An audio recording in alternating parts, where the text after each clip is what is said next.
see how it is possible that all of this, the entire history of religion, the entire history of the world, the entire history of the universe, and your entire religious life could have happened without God actually existing?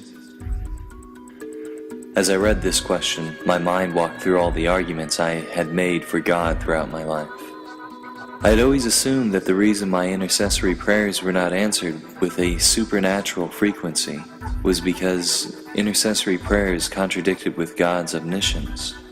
I assumed that an omniscient God already knew what was best for me, and that it was me who needed to listen to Him, not the other way around. However, I could see how it was possible that my intercessory prayers weren't answered because there simply was no God there to answer them. I had always assumed that morality was independent of God because otherwise it would just be a meaningless expression of God's opinions. Because if that were true, God could command things like rape, murder, and child molestation, and they would become moral. I had always assumed that we discovered morality through reason and experience because God had given them to us. I assumed that God made it our responsibility to use those gifts to discover what was right. However, I could see how it was possible that the praiseworthy systems of morality that I learned about in my otherwise secular ethics class were independent of the concept of God because there simply was no God. I had always assumed that the reason I'd never encountered any devout Christians who later became atheists was because no true Christian who had seen the power of God with their own eyes could ever become an atheist. I'd always assumed that atheists were never true former Christians, but rather people who were ignorant of the Bible and what it meant to be a Christian. However, the professor knew more about the Bible than I did, and clearly understood every aspect of my Christian life that I had shared with him.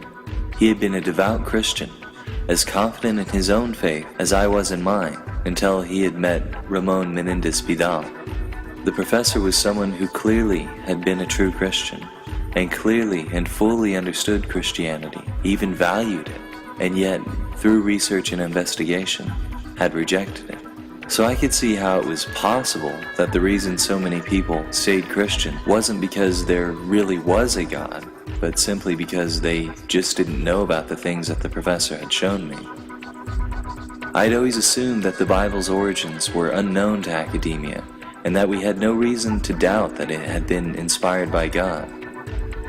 However, through the documentary hypothesis, the professor had shown me that academia had made a well-documented and thorough study into the origins of the Bible, and had come to a consensus about precisely how much of it was put together using human reasoning. Among the evidence they found was a set of clear political goals that served very human purposes. So I could see how it was possible that there really was no God inspiring them, but rather that the Bible was just the result of their own human reasoning. I could see how it was possible that they only thought God was inspiring them, but in reality they were just subconsciously projecting their own personal or societal beliefs onto what they perceived as God in their own minds. I'd always assumed that my own experiences of a personal relationship with God were irrefutable revelations and perceptions of a God.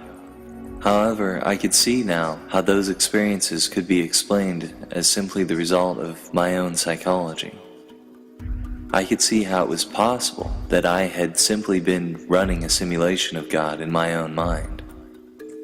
And if both the Bible and the concept of God had come from human origins, then any of the logical arguments that Schroeder had made in his book fell flat. If these things came from humans, then Schroeder's arguments could be explained as coincidences, or like the professor had said, it could just be bad reasoning and he could simply be wrong. And when I looked closely at Schroeder's time calculation, I could see that it was off by a pretty large margin from the actual age of the universe. So I could see how it was possible that Schroeder's time argument could seem plausible without God actually existing. And I could see how it was possible that the entirety of creation existed without God actually existing, The very reason that I had originally needed Schroeder's book to comfort me was because none of the processes I had learned about in my physics or biology classes appeared to require a God to work. So of course I could see how it was possible that they simply didn't. So yes, I could see it. I could see how everything in the universe was explainable without a God actually existing.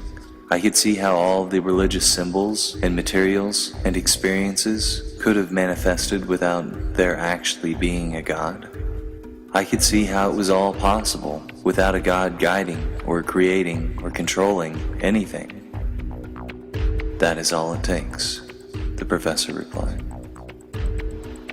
What did he mean by that? This seemed like an obvious logical mistake to me. Just because it was possible that God didn't exist, that didn't mean God didn't exist. Just because I could see how everything could have happened without God existing, that didn't automatically mean God didn't exist. I'd known from the beginning of this conversation that it was possible that God didn't exist. This was nothing new to me. Yet, over the next few days, something happened in my mind. Somehow walking through each of my core beliefs and experiences and appraising them fully, and specifically as being possible without God actually existing, had changed something about my perspective.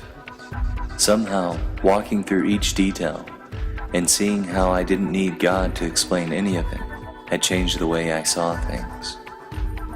What the professor was engaging in my mind was the concept of Occam's razor. Occam's razor states that, when faced with two opposing explanations for the same set of evidence, our minds will naturally prefer the explanation that makes the fewest assumptions. So if an event or process can be explained without an extra, superficial element, our minds will naturally shave that element away, using Occam's razor. For example, if I heard a loud bump in my closet, I may initially think there's some kind of animal in there, moving around. However, if upon opening the closet I discover that I'd left a box precariously close to the edge of the shelf and that the box is now on the floor, I probably wouldn't think there was an animal anymore. Further, if I looked around carefully in the closet with a flashlight and didn't find an animal, or any evidence of an animal such as hair or claw marks, or any evidence that an animal had escaped the closet, such as a hole in the wall, I probably wouldn't think there was an animal there. In my mind, I have two opposing explanations. One is that an animal knocked the box off the shelf, causing the noise I heard. The other is that the box just fell off the shelf because of natural processes, like a lack of friction and gravity, or the fact that the shelf was tilted. If I wanted to go on believing that an animal had caused the noise, I would have to make assumptions that I have no evidence for. For example, I would have to assume something like, the animal had quietly run out of the closet door as I opened it, without me seeing it. The explanation that made the fewest assumptions, and yet still accounted for all the evidence I had, was that there simply was no animal. And so Occam's razor would automatically be used by my mind to shave the animal out of the explanation as an extra and unnecessary element. An animal was not needed to explain the events. And so there was no evidence motivating me to believe that there had been an animal in the first place. It was still possible that an animal had been there, but I had no reason to motivate me to believe that. And, the professor was implying, the same was true for God. Everything I had described to the professor was explainable using the natural world we all knew existed. So what motivating evidence did I really have for adding God as an extra element to the explanation? What motivating evidence did I have for thinking it was necessary to believe in God?